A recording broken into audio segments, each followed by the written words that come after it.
బ్యాంకులు కస్టమర్ల కోసం ఎన్నో రకాల సేవలు అందిస్తుంటాయి. తమ బ్యాంకులో అకౌంట్ ఉన్న వారికి కేవలం సాంప్రదాయ ఆర్థిక సేవలు అందించడంలో మాత్రమే సరిపెట్టడం లేదు, అంతకు మించి ఎన్నో ప్రయోజనాన్ని కల్పించేందుకు ఇటీవలి కాలంలో ముందుకొస్తున్నాయి.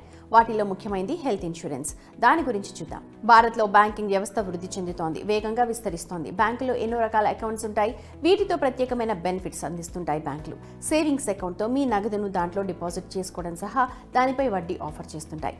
లోన్లు అందిస్తాయి. Debit card, credit card, cheque book సహా ఎన్నో రకాల సేవలు అందిస్తుంటాయి. అయితే ఈ రోజుల్లో బ్యాంకులు కేవలం సాంప్రదాయ ఆర్థిక సేవల్ని అందించడంతోనే ఊరుకోవట్లేదు.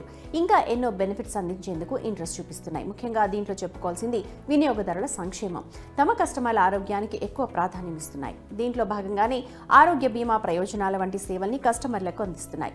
దీనికోసం ఆరోగ్య బీమా సంస్థలకు వినియోగదారులకు మధ్య ఒక బీమా ఏజెంట్గా వ్యవహరిస్తున్నాయి.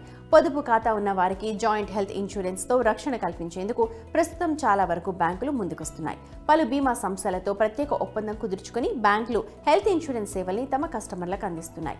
ఈ నేపథ్యంలో మీరు సేవింగ్స్ అకౌంట్ ప్రారంభించేటప్పుడు ఇలాంటి పాలసీల్ని ఆయా బ్యాంకులు అందిస్తున్నాయో లేదో చెక్ చేసుకోవాలి. ఆరోగ్య బీమా అనే కాకుండా హాస్పిటల్ క్యాష్లెస్ బెనిఫిట్స్ అనే స్పెషల్ ఫీచర్ సేవింగ్స్ అకౌంట్ ఉన్న వారికి లభిస్తోంది. ఈ ప్రయోజనం కింద రోజుకు ₹500 వరకు చెల్లిస్తాయి బ్యాంకులు. ఇలా 10 రోజుల పాటు అందుకోవచ్చు. వైద్యానికి సంబంధించి చిన్న చిన్న ఖర్చుల కోసం వీటిని వినియోగించుకోవచ్చు. అకౌంట్ హోల్డర్ల సంక్షేమం కోసం కొన్ని బ్యాంకులు ఈ వెసులుబాటును కల్పిస్తున్నాయి.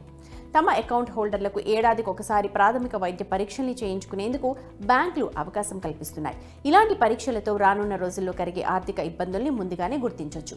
దీనికోసం ఏడాదికి నిర్ణీత మొత్తంలో కొంత నగదుని తమ కస్టమర్లకు చెల్లిస్తున్నాయి. ఖర్చులు పెరుగుతోన్న ఈ కాలంలో ఇది చాలా మందికి ప్రయోజనం కలిగిస్తుందని చెప్పొచ్చు. సేవింగ్స్ బ్యాంక్ అకౌంట్ తీసుకునే సమయంలో ఈ అంశాల్ని అన్నింటినీ పరిశీలించాలి. పొదుపు అకౌంట్లలో చాలా రకాలుంటాయి.